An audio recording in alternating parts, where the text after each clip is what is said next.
Am I the butthole for having my 25F uncle, 56M, arrested? So I moved into my apartment I own back in 2020. I keep to a very minimalist lifestyle, so I don't actually own very much at all, but what I do own, I like it to be a good investment for the long run, relevant for later. I ran into a plumbing issue that wasn't easy to fix, at least not for me who knows zero about plumbing. I called my uncle asking if he could help. He came over with my aunt to take a look at what was going on and I don't like her. There are quite a few reasons. She took my grandmother's ring despite it being willed to me. She pushes over people to get what she wants. She uses her mother's death as an excuse, always leaving out that her father and she were, according to those who knew them then, exceptionally cruel to the mother. My uncle used to be really great until she came along. Now he bends to her every whim. I digress. She comes and complains that it looks like I am dirt poor. That I have minimal furnishings and that it looks uptight. I say I'd rather make memories than have stuff and leave it there. Then she notices my silver box I keep my sterling flatware in. Now, this is just me. I spent a good year or so saving money to buy nice flatware. My reasoning was it will grow in value. I can pass it along to my children and it will, or can, last a long time. She starts asking me what's in it and I brush her off. She keeps on, as she does, and I say it's heirlooms, not true but still. She keeps on and I break saying it's flatware. She then asks me how many places settings and I say I can't remember. She goes on to say she has this small dinner party and can she borrow it and I say no. She pouts the rest of the time. They leave with my uncle saying he needs a few tools and a specific part to fix my plumbing and he will come back later. I thank him and say bye. We arrange for about a week later for him to come back with a key I left in the lockbox since I would be working. I come home. I look around. My damn silver box is missing and I know exactly who it was. I call the police. I give them all the information and show them photos I took for insurance. Long story short, my box was in their dining room when they showed up and my uncle is arrested for theft. My aunt keeps calling me, screeching at me that I am horrible for this and going to hell for giving him a criminal record. I say she should have thought about that before she made him do that, not being able to take no as an answer. The silver itself is a rarer pattern and not easily replaceable. She threw my comment back in my face saying, I thought you wanted memories? It's just stuff. I hung up on her. Here's where I think I am taught. My uncle only did it because of my aunt in my opinion. So I am effectively punishing someone who wouldn't have done it without the influence. Then I get mad all over again and think what a breach of trust it is and feel fine. Am I the butthole? Edit.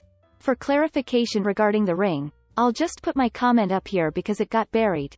It went missing for quite a while. I didn't actually know my aunt had taken it until I saw her wearing it at a family function years later. She tried to play it off that it was a different ring and I didn't have the money, time, or willpower to deal with it at the time with school and everything. My mom was dealing with cancer, so I just put it on the back burner. Also, edit 2. I didn't call them or try to retrieve it myself because of the ring. I didn't want it to go missing if I gave them the heads up. Thank you for all the replies so far.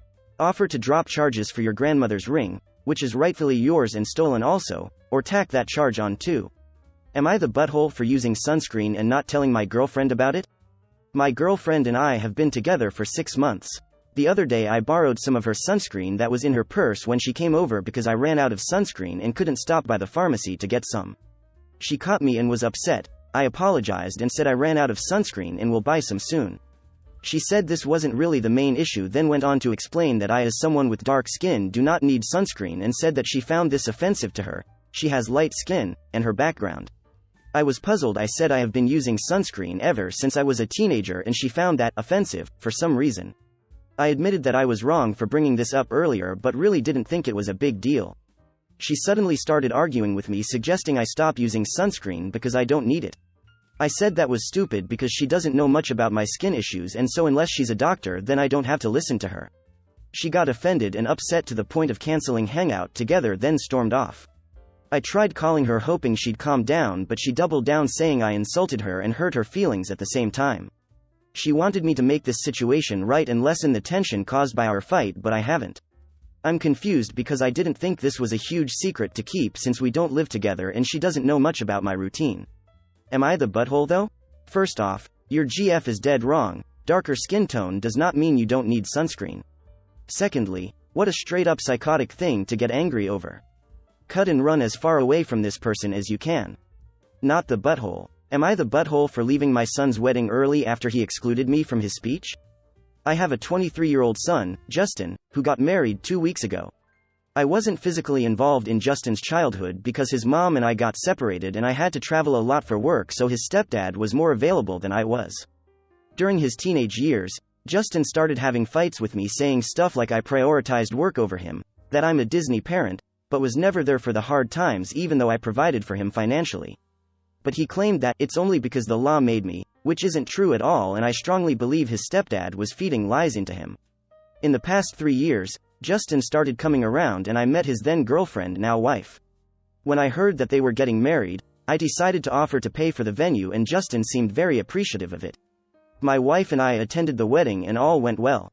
Except, when Justin started giving a speech, he kept talking about his mom and stepdad and nowhere did he mention me, not even with a single word of recognition. I was hurt and devastated. I couldn't help but feel this way. I tried acting normal and keeping my composure, but I felt so heavy I decided to leave the wedding early. I went home and broke down, but then I calmed down. Justin called asking why I left so early. I said I felt sick, but he kept pushing till I told him that I got upset that he didn't mention me or recognize me in his speech, and he said that I was being ridiculous to get upset over that. I asked him to respect how I felt, but he argued he wasn't going to lie to make me happy. I asked what he meant because as far as I know, part of his wedding was paid for by me. He said I was unbelievable, then hung up. I called again and we fought on the phone after I told him that I felt unappreciated and disrespected. He said he owed me exactly nothing, then hung up. We haven't talked ever since, and my wife says I went too harsh on Justin and should apologize for disrespecting his wedding and not showing support by leaving like that. So there's really no memory to even mention you in a speech. He's right by your own admission. You weren't there, you don't get to be mentioned in a speech. Of course you the butthole. Am I the butthole for calling out my husband's favoritism? My husband Tom and I have been married for 7 years and we have 2 kids, Sammy 3, Nora 5. He was married before me and had a son, Teddy, who passed on from chronic illness at 4. So far our family's been pretty stable, meaning no fights or disagreements. Though I have complaints about some things Tom does. This might sound insensitive, but he treats Teddy differently than our kids. E.g., he has a ton of framed pictures of Teddy on his office wall and desk, but none for our kids. He also has pillows and blankets with Teddy's name on them while not doing the same for Sammy and Nora. His argument was that this is his only way of showing love and remembering Teddy since he can't see or touch him, while Sammy and Nora are here and he shows them affection in a physical form like doing bonding activities and such. We kind of moved on from this issue until I accidentally came across a whole journal he has that was dedicated to Teddy. I'd read some of what was written and it had details of some moments in Teddy's life. I felt sad for 2 reasons. 1, because of how much heartache Tom had experienced, and 2, the fact that he never thought of writing about his special moments with Sammy and Nora.